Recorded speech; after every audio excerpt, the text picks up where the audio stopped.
হ্যাঁ ভাবা খুঁজে পাচ্ছে না আজকের দিনে তো দিয়ে তারপরে কোথায় খুঁজে পেয়েছে তোমাকে। হ্যাঁ তুমি জানতে না তোমার নাম বেরিয়ে গেছে। হ্যাঁ আমি তো তখন তো চাকরি করতে স্কুল আছে।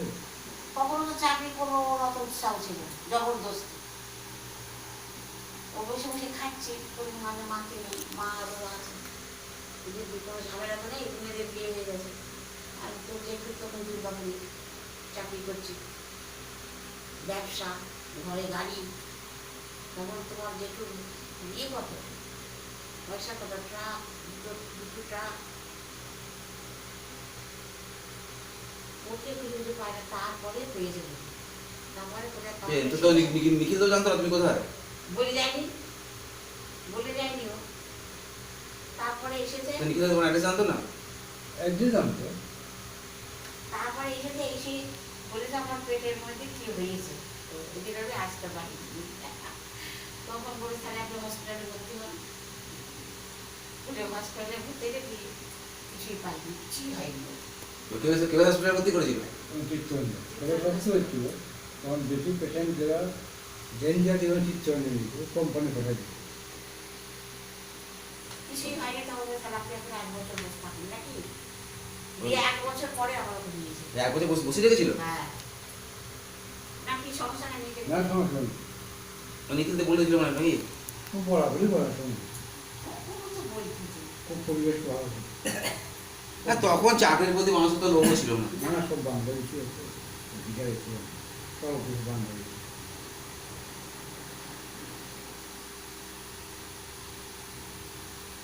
তখন ফ্যাক্টরি নতুন হচ্ছে না নতুন হচ্ছে কাজও হচ্ছে বাড়ছে আর সব বান্ধবী দিচ্ছে।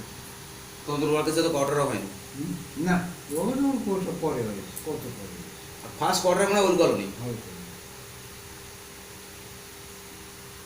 ওল কলোনি দিয়ে শুরু হয়েছিল ওই জন্য ওই ওল কলোনি কোয়ার্টারগুলো রেলের মতো কোয়ার্টার। আমাদের হসপিটালের সামনে। তাহলে নিখিল দেবরা তো বহু চাকরি করেছে বহু বছর। নিখিল দেবরা হ্যাঁ তুমি চাকরি করেছো ক বছর 33 বছর। তো নিখিল দেবরা কবে চাকরি করেছে তো ওরা আরো কম বছর চাকরি ঢুকেছে হ্যাঁ ওরা 20 বছর ঢুকে গেছে মনে হ্যাঁ 20 বছর ওরা বয়সে। কষ্ট করেছে খুবই খেলে এখানে সে ইয়েতে শুয়ে থাকতো বাবা মানে কিছু ছিল না বস্তা পেতে এখানে প্ল্যাটফর্মে এখানে শুয়ে থাকতো কম কষ্ট করে এরা তো আরামে চাকরি দিয়ে ও এসে দাঁড়িয়েছে তো পকেটে সব চাকরি করে দিয়েছে মানে ওই ফার্স্টে সবাইকে নিয়ে এসছে না। হ্যাঁ ওই সবাইকে নিয়ে এসছে এটা একটা বড় অবদান। নারীরা বুঝলো ও নিজে এসে দাঁড়িয়েছে তারপর সবাইকে নিয়ে এসছে। সবাইকে বস্তা পেতে স্টেশনে এখানে প্ল্যাটফর্মে এই শুয়ে থাকতো তখন তো ঘর বাড়ি নেই ভাড়া নেবে তখন পয়সা কোথায় বাংলাদেশ থেকে এসছে ও ডাইরেক্ট বাংলাদেশ থেকে এখানে চলে এসেছিল। খুঁজ এই জায়গাটা খুঁজ পেল কি করে। ভগবান যখন আগের থেকে পাঠিয়েছিল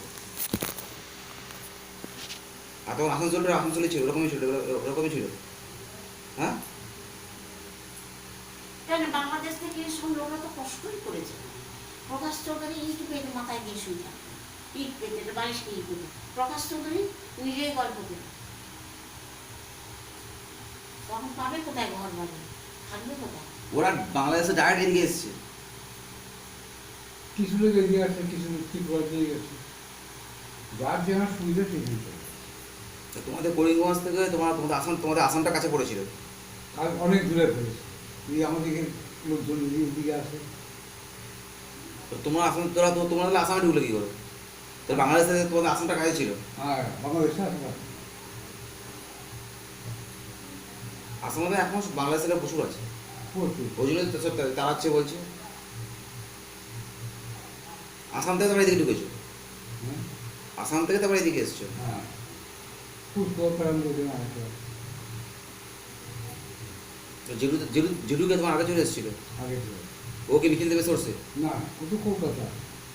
হ্যাঁ ও তো আগে কলকাতা থাকতো না কার জানাবো বাবা। চন্দনের বাবা। হ্যাঁ ও জেঠুকে চন্দনের বাবা নিয়ে এসছে। ও তো চাকরি করতো আগে পাকিস্তানে চাকরি করতো আগে কে তখন গভর্নমেন্ট অপশন দিয়ে তুমি কোথায় যাবে তখন বলতে আমি ইন্ডিয়ায় চলে যাবো তখনই চলে আসছি ইন্ডিয়া। তখন পাকিস্তান ভারত ভারত ভাগ হয়নি, ভাগ হয়ে গেছিল, ভাগ হয়ে যাওয়াকে সোর্স দিছিল। যে কে কোথায় যেতে চায়, হ্যাঁ। মানে হিন্দুরা। তো চলে আসেনি। তো পাকিস্তান গভর্নমেন্ট ওইখানে জারি করে দিয়েছে।